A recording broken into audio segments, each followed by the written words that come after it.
This is Revival Part 3. Actually, the full title is Revival, Experience, Truth, Preterism, and Defection Part 3. I know that's a mouthful, but I think it's very important as we consider the validity of a revival to examine what these words actually mean and how those of us who believe in fulfillment would evaluate biblically, carefully, tenderly, sensitively evaluate a claim to revival or someone else's claim to revival or a church's claim or a movement's claim. You know, we have that all the time. And we have to be really careful too because, and I don't want to sit here and make you think that I'm thinking in terms of extremes all the time. But, when you look at a guy like Jim Jones, for example, I mean, how did this guy get this following of 900 people? I think it was 900 who followed him down and committed suicide. I mean, that's some serious emotionalism and that's some serious gullibility. And, I don't look at Jim Jones and say, wow, this guy is solely responsible for the deaths of these 900 people. Each one of them was responsible, and he's responsible.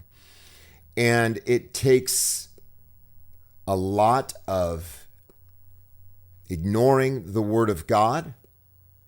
It takes a lot of disregard for the person and work of Jesus Christ to follow a man like Jim Jones.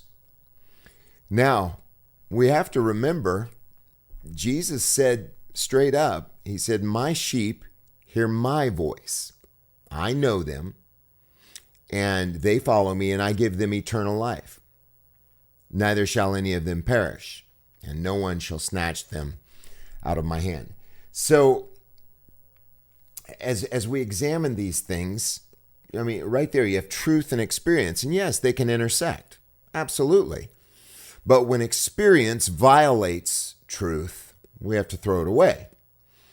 Preterism, such a crude term, such a mechanical term, a cerebral term.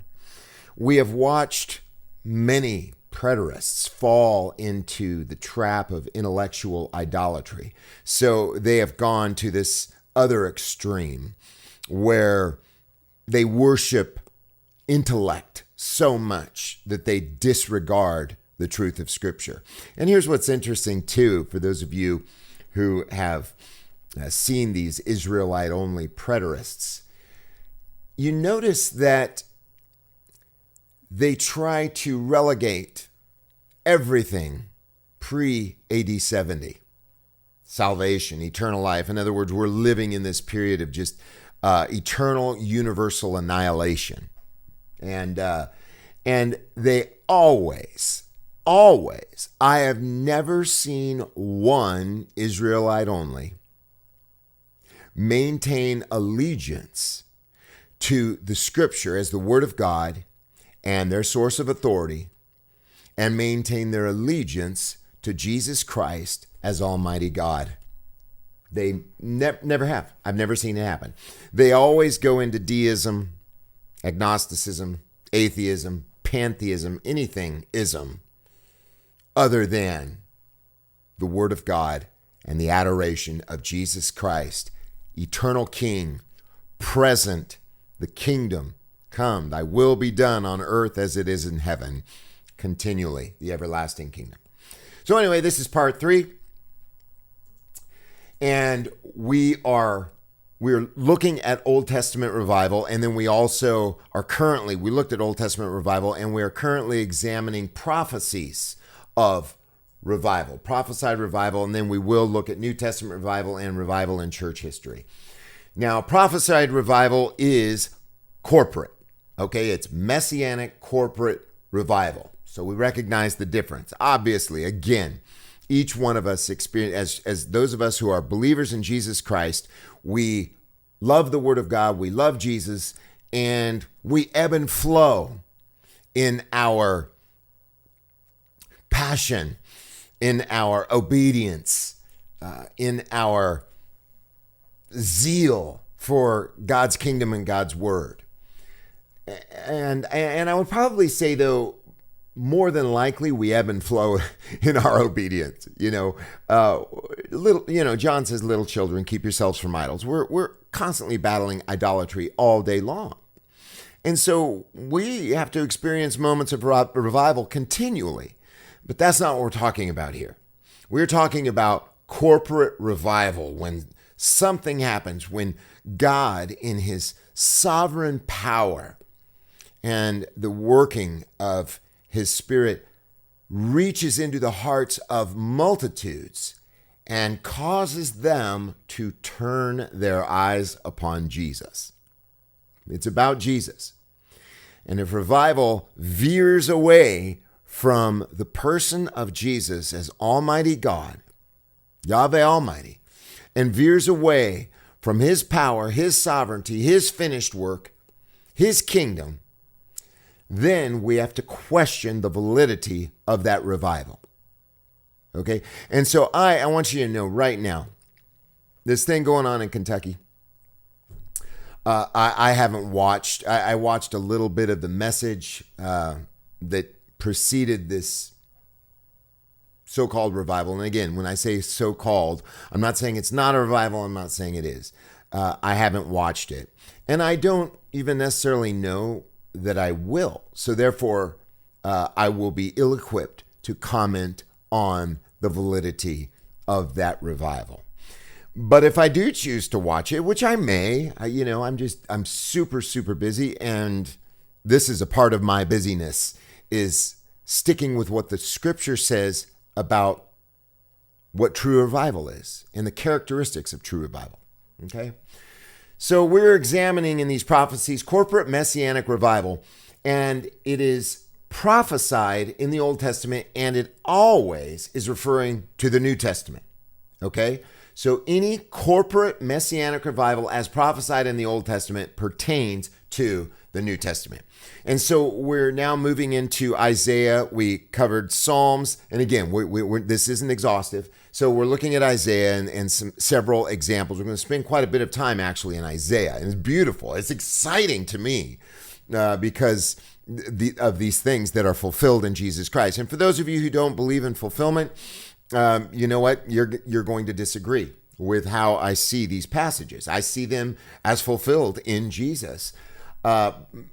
I would say the biggest weakness of biblical interpreters is their misunderstanding of metaphor and simile and apocalyptic language. That's the biggest weakness right there.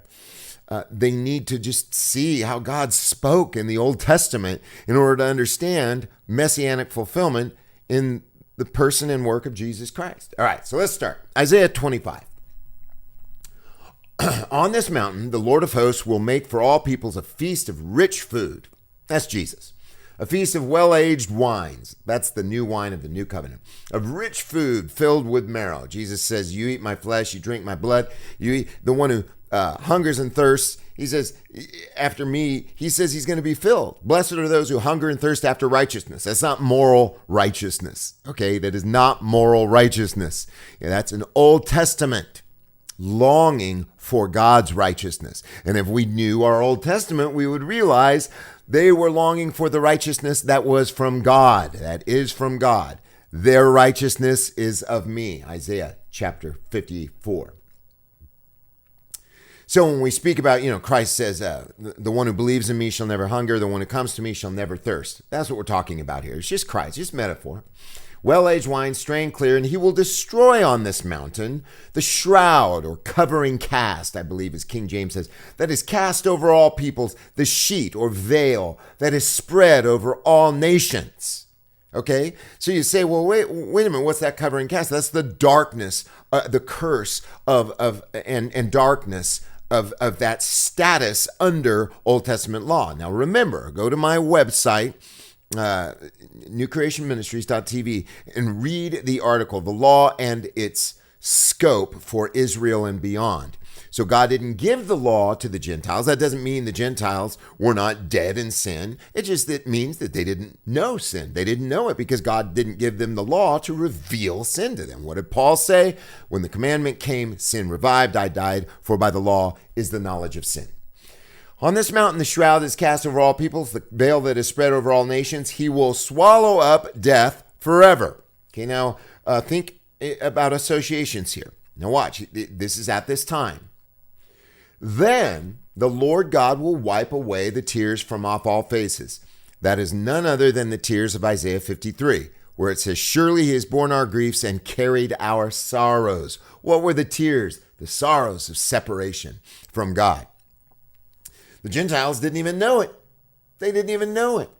But under the Old Testament, they knew it. They knew they were separated from God. They knew they did not have access into the holiest of all. The Bible says, by the blood of Jesus, we now have access into the holiest of all. Ephesians chapter 2 toward the end, and of course, Hebrews chapter 10, 18 through 22, around there. So wipe away the tears from off all faces, the faces of his people. And the disgrace of his people he will take away from off all the earth. What disgrace? The disgrace of sin. The disgrace of separation. That's what Jesus' blood does. For the Lord has spoken. Why will it happen? Because the Lord has spoken it. The sovereign God. No one could thwart his plan. Not even dispensationalism. It will be said on that day, lo, this is our God. Much like John the Baptist. Behold your God. Behold the Lamb of God. Isaiah 40, Isaiah 52. It will be said on that day, lo, this is our God. We have waited for him so that he might save us. Or as King James says, we have waited for his salvation. Salvation, swallowing up of death, they're synonymous. If you are saved, you will no longer die. You are living forever. You're not waiting for it. You have eternal life now.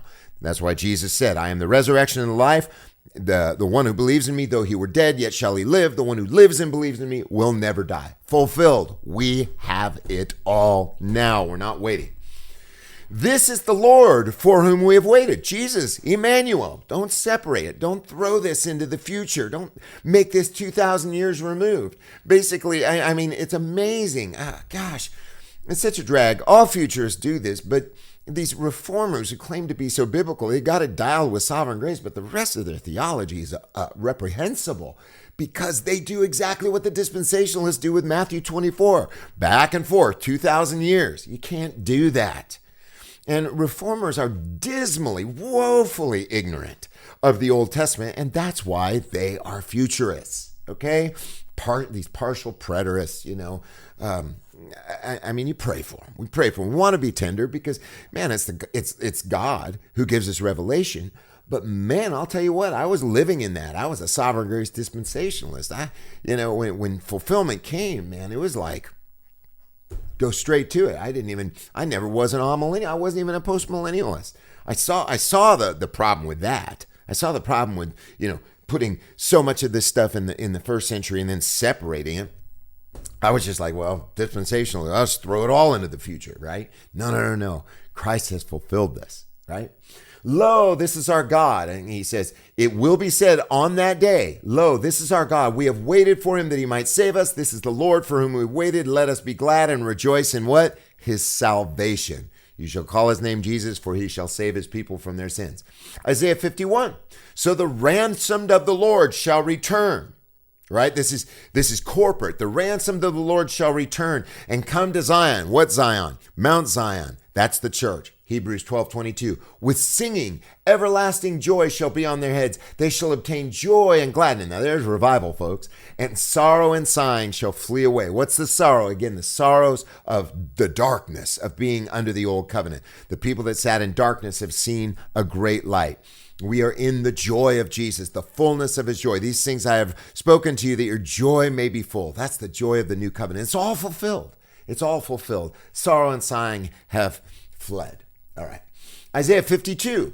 Therefore my people shall know my name. My people shall know my name. There's your John 10. My sheep hear my voice. They know my voice. They follow me. I give them eternal life. Therefore, in that day, they shall know that it is I who speak. We know it's Jesus. They know it's Jesus. We know whom we have seen. We have beheld his glory. John chapter 1, 1 John 1. Here am I. I love it. How beautiful upon the mountains are the feet of the messenger who announces peace, publishes peace, who brings good news. That's the gospel, right?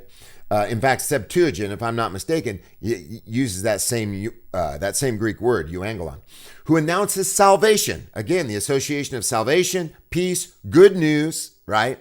Zion. This is revival. Who says to Zion, your God reigns. Behold your God. Listen, you sentinels. Lift up their voices together. They sing for joy. This is revival. This is true revival. Okay, it's not merely an emotional experience. Yes, the joy of the Lord, the joy of fulfillment, the joy of the kingdom, the joy of forgiveness, the joy of eternal life, the joy of being redeemed, being ransomed. It does affect our experience when we meditate on it. But when we are not experiencing it, it doesn't mean it's not there. Okay, it's real. The kingdom of God is still righteousness, peace, and joy in the Holy Ghost. But we don't always feel it. But we want to feel it. We want to experience it. Okay, but we have to be careful that our emotions are not rooted in a falsehood or not rooted in a person or an eloquent preacher or teacher, but that they are rooted in the truth of Christ's finished work on the cross and his risen life and him being Emmanuel, present with us. Break forth together into singing, true joy, you ruins of Jerusalem. That's just talking about individuals, right? You see that Amos chapter 9 with Acts 15. I will restore unto David, the breach. That there was a breach. Okay, Acts 15 says that is fulfilled by Gentiles coming into the faith of Jesus Christ. So break forth together into singing, you ruins of Jerusalem, for the Lord has comforted his people, and he has what? Redeemed Jerusalem. My goodness, Christ is the Redeemer, in whom, Ephesians chapter 1, we have redemption through his blood, even the forgiveness of sins. The Lord has made bare his holy arm before the eyes of all nations. Fulfilled, Luke chapter 3, clearly fulfilled. And all the ends of the earth shall see the salvation of God. That's Jesus. We see him, his people. Isaiah 55, more revival. This is glorious. And we even sing this song. You shall go out in joy. That's revival. And be led back in peace. What is the peace? Is it just a feeling of peace? No, it is the real peace we have with God. Cry unto her that her warfare is over. We're no longer at enmity with God. And that her iniquity is pardoned. That's true joy. Iniquity is pardoned. We're comforted. Comfort my people. Same thing, Isaiah 40. So that's the peace. Therefore, again, being justified by faith, we have what? Peace with God. Ephesians 2 also. He is our peace. The mountains and the hills before you shall burst into song, and all the trees of the field. These is just metaphors for people. Shall clap their hands. Instead of the thorn shall come up the cypress. In other words, under the old covenant, people were striving by the works of the law. What does Hebrews say? That which bears thorns and briars is nigh unto cursing, whose end is to be burned. In other words, striving by the works of the law was going to yield death and destruction by the Romans as they destroyed the temple in Jerusalem. Instead of the briar shall come up the myrtle, and it shall be to the Lord for a memorial, for an everlasting sign that shall not be cut off. Now, Isaiah 60 is a little bit lengthy, so I'm going to go ahead and include that in part 4. This is probably the quintessential text for true messianic revival. Okay, Isaiah chapter 60. And again, that will be in part 4. And please continue watching with us. And don't forget to subscribe to our YouTube channel, NCMI Live, and support us at patreon.com/NCMI Live. You can do a $5, $10, $20 commitment. I would love that. I really would appreciate it, sincerely. And all of it goes, again, to the proclamation of the gospel. And also, if you would like to just simply mail a check, G.W. Finley, P.O. Box 1017, Colfax, California 95713.